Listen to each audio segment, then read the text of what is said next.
Hello दोस्तों, स्वागत है आप सभी लोगों का एक बार फिर से। तो आज की वीडियो में हम जानेंगे गर्मियों के बहुत ही खूबसूरत पौधे 10 ओ क्लॉक और पोर्टुलाका की विंटर केयर टिप्स। तो विंटर्स में ये पौधा रेस्टिंग पीरियड में चला जाता है और थोड़ा-सा मुरझाने लगता है। इसमें कलियाँ बिल्कुल भी नहीं बनती और पौधा जो होता है वो अपनी पत्तियाँ बिल्कुल गिरा देता है। विंटर सीजन में कुछ पौधे बहुत ही खूबसूरती से खिलते हैं और गर्मियों वाले पौधे विंटर सीजन में रेस्टिंग या डोरमेंसी में चले जाते हैं। तो आपने अगर इन्हें धूप में भी रखा है तो भी इनमें कलियां नहीं बनती और पौधे की ग्रोथ भी रुक जाती है। तो आज हम जानेंगे कि इनकी विंटर्स में कैसे केयर की जाए, कैसे इनका ध्यान रखा जाए ताकि आने वाली गर्मियों में ये नन्हे पौधे फिर से खूब बड़े हो जाएं और अच्छे से खिल सकें। तो विंटर में ये डोरमेंसी में चला जाता है। आप जितना हो सके इसे एक तो धूप में रखिए और दूसरा इसकी प्रॉपर कटिंग बहुत ज़रूरी होती है। विंटर्स में कुछ पौधे बहुत ही खूबसूरती से खिलते हैं और कुछ पौधे जो होते हैं वो थोड़ा ज़्यादा केयर मांगते हैं, जैसे कि हमारा ये 10 ओ क्लॉक।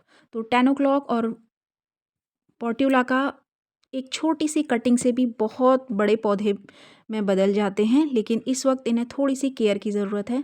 तो ये बिल्कुल धूप में रखा हुआ था तो पौधा लगभग फिर भी काफ़ी अच्छी हालत में है, लेकिन फूल इसमें भी नहीं खिल रहे हैं। और ये जो पोर्ट्युलाका हमने रखा है इसे भी हमने धूप में ही रखा था, लेकिन इसकी हालत इतनी अच्छी नहीं है। जबकि गर्मियों में ये इतना फैल चुका था कि मैंने इसकी 3 से 4 बार कटिंग की और उसके बाद भी ये बहुत तेज़ी से ग्रो करता है। तो इसके विंटर में इसका ध्यान रखने के लिए सबसे पहले तो हमने इसकी कटिंग कर लेनी है। जो भी एक्स्ट्रा इसकी टहनियाँ हैं, पत्ते हैं जो मुरझा चुके हैं या थोड़े से हमें लगता है कि ख़राब से हो गए हैं, तो उन्हें हमने बिल्कुल इससे निकाल देना है। आप चाहे तो कैंची से भी इसे काट सकते हैं, तो ये हाथ से भी आसानी से निकल जाता है। गमले से जितना भी पोर्शन इसका बाहर आ रहा है, सबसे पहले तो वो हमने कट करके हटा लेना है। और हमने इन कटिंग्स को फेंकना नहीं है, क्योंकि एक नन्ही से नन्ही कटिंग भी इसमें बहुत अच्छे से गर्मियों में ग्रोथ करने लगती है और पूरे गमले को भर देती है। तो जितनी भी ये कटिंग निकल रही है, इनमें से जो भी हेल्दी कटिंग है, तो या तो वापस आप इन्हें गमले में ही रोप दें, जहाँ पर भी जगह है वहाँ पे आप इन्हें रोप दें, या फिर इनको जब भी कोई नए पौधे को लगाने के लिए आप गमला तैयार कर रहे हों, तो उसकी सॉइल में आप इसे सबसे नीचे इसे डाल दें। तो एक तो मिट्टी कम लगती है और दूसरा क्या होता है कि ये बहुत अच्छे से कंपोस्ट का काम करने लगता है और बहुत जल्दी ही खाद में कन्वर्ट हो जाता है। तो जो हेल्दी कटिंग्स हैं उनको वापस हमने गमले में ही लगा दिया है, और जो कटिंग किसी भी काम की नहीं है, बिल्कुल ख़राब सी हो चुकी है, उन्हें हम दूसरे गमले में, जिसमें हमने नए पौधे लगाने के लिए गमला हम तैयार कर रहे हैं या मिट्टी हम तैयार कर रहे हैं, उसमें हम डाल देंगे।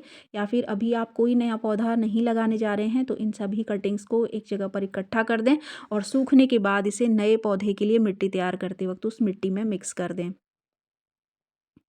तो इन पौधों में अभी भी पौधे छोटी छोटी कलियां तो बना रहे हैं, लेकिन वो कलियां खिलती नहीं हैं, क्योंकि इस पौधे में 10 ओ क्लॉक और पोर्टुलाका को बहुत तेज़ धूप की ज़रूरत होती है, जो कि मई जून में ही इसे मिल पाती है। क्योंकि इसके ग्रोथ के लिए और इसमें कलियां बनने के लिए और कलियां खिलने के लिए बहुत तेज़ धूप की ज़रूरत होती है, जो कि विंटर्स में भले ही अच्छी धूप भी आ रही हो तो भी वो धूप इसके लिए पर्याप्त नहीं होती है।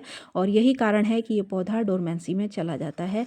लेकिन जैसे जैसे गर्मी बढ़ेगी, मार्च, अप्रैल, मई से ये पौधा फिर से ग्रो करना और खिलना शुरू कर देता है और बहुत ही खूबसूरती के साथ खिला ही रहता है। तो इस तरीके से हम ये गमला तैयार करने जा रहे हैं एक नए पौधे के लिए। तो उसमें हमने इस मिट्टी में इसे मिला लिया है और बाकी गमलों में पौधों की अच्छे से कटिंग करने के बाद गमलों को बिल्कुल तेज़ धूप वाले एरिया में रखें और इन्हें पाले से बचाएं।